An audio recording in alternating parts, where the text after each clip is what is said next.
Hello.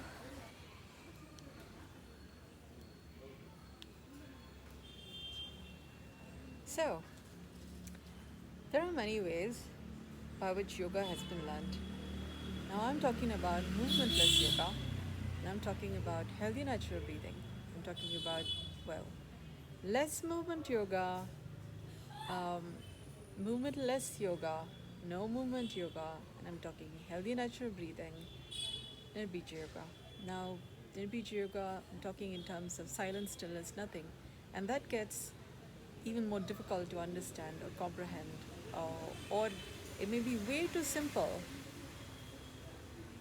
that we make that we think it is simple when the simple is arrived after going through so many complexes, including but not limited to movement based yoga, movement yoga, less movement yoga, movement less yoga, no movement yoga, and then what I'm calling as healthy and natural breathing, and then silence, stillness, nothing. So you could come to uh, what I'm calling as foundational yoga, which is what I'm talking about here. So, well, this is space science, not rocket science. Rocket science is more NASA, yeah? Rocket science, they're even, we have some expertise with making rockets. And we've also gone to the moon. Now, I'm talking about the Big Bang and before the Big Bang, and not just universe and multiverse, and I'm talking space science. So, you would say outlandish. I'm speaking from the realm of the unknown. Johari Window speaks about I know that I know that I don't know that I know, and I don't know that I don't know. So I'm talking about the I don't know that I don't know quadrant that humanity does not know about. Now, why am I in this position? To begin a certain warm up, there's something about this practice that is always the beginning. Like in BNI or in many of the networking practices, we say it's always a good morning. So it's always a beginning, yeah? And it's when you open your eyes that the day begins, yeah? So it's always a beginning. So I was thinking I will make it a regular practice, and then it becomes easier for you to get what I mean by a warm up to basics. But this is more that our basics are so out of practice. Foundations are so much, our threshold of normal has gotten so much away from what it is actual normal that we need to speak about so many levels of awareness, mindfulness, present moment appreciation before we could come to what I'm calling as foundational or original humane intelligence, while we are functioning by several levels of artificial intelligence. Um, Now, this position makes it easier to pay attention to what so. Now, we could say A, E, I, O, U, vowels form some of the basics in our language system. So, I'm talking about A, E, I, O, U in terms of foundational vowels, or vows, marriage vows, for example. Vow is also kind of a commitment. It's also yoga, which keeps our focus oriented on certain coming together and keeping it together. So that's like codes. That's like laws, yeah, by which when you abide, marriage is sustained, yeah.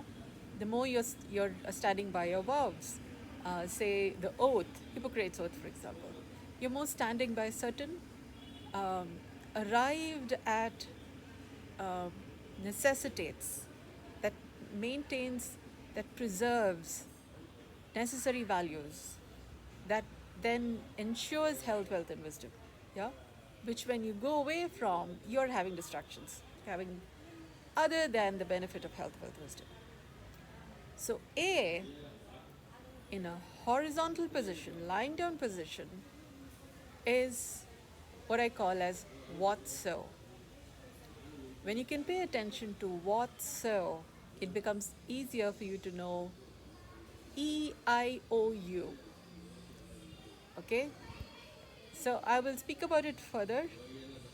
E would be movement, I would be aptitude, U would be, well, where you and another begin, kind of you, yeah? And O is the ocean, for example, wholeness. Um, this may seem, we could go into our own trajectories, our own imaginations about what I mean, so I will make it clearer, but getting A becomes so much more easier to get to the basics. uh, 5 vowels, we are talking the sixth one. I will speak about it as we go, yeah, because we are yet to get our 5 senses together before we could get the sixth one, which is knowing, yeah. A lot of stuff. So, uh, basics. What's so? The idea of creation, preservation, destruction, or Brahma, Vishnu, Maheshwara. We consider it to be Brahma is more in the sitting position, yeah. Vishnu is more in the lying down position, horizontal, yeah.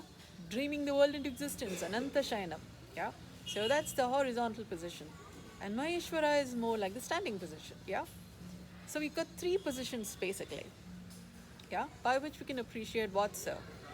Now, because gravity has a play on when we are sitting or when we are standing, and that has an effect on our way of thinking, our inflammation. That could be more inflammation, more challenges for our body to deal with in a sitting or standing position.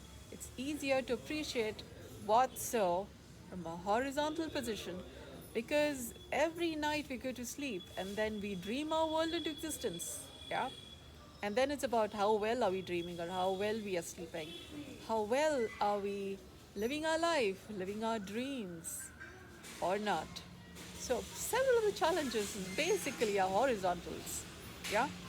Are X, let's just say, yeah.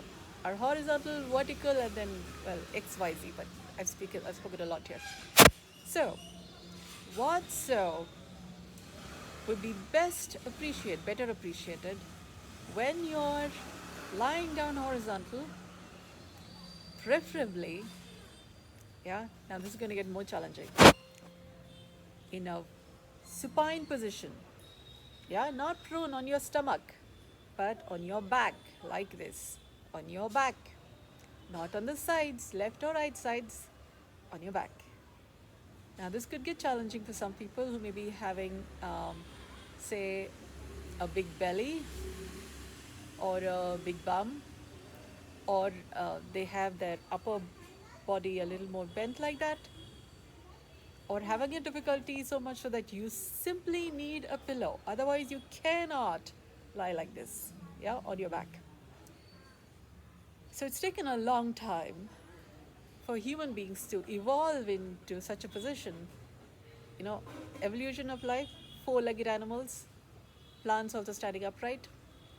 For us to get into a horizontal and supine position on your back, we've had to develop a vertebra that could be straight, and and our head positioned in such a way. So this is an evolutionary challenge. So those who may be having a difficulty with this position, if you can notice how is your health, how much is your ability to lie in this position, you would come to some levels of what's so about your health. Okay? And what's to be noticed about this is you need to keep your feet. Can you see my feet? No. Okay. Both the ankles together. Yeah, okay. So right now I'm holding on to this, so I'm a little technically challenged right now. But let's consider this is your 2 feet, yeah? And your great toe on top there, your ankles, the feet down, they need to be kept together, yeah? Like your 2 feet together, um, where your ankles are touching and the top of your great toe touching, yeah? that will be an assessment of how much you can do that or not. If you can't do that, it's just a check-in of what you can do, what you can't do. Yeah, it's not an assessment. It's just to get a sense of what would be what's so about your health and how much you need to move or what all you need to do to get to that ability. Because then you have a certain level of health which is more normal than um, disease conditions. Yeah, or to that extent, you're not as healthy as you could be. No matter what your health is, how your level of health is, you can come back to normal. The more you're appreciating what's so about your health. And then there is an ideal and where you are, which means what's so about how your health is right now and what is the degree of deviation from that normal. No matter how things are, you can bring things back to that.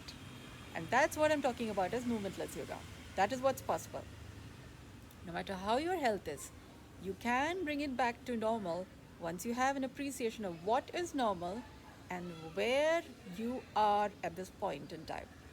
And from there, you can slowly make those corrections, changes, lifestyle, whatever it takes. I will keep talking about what it takes so that you can come to healthy normal. Okay?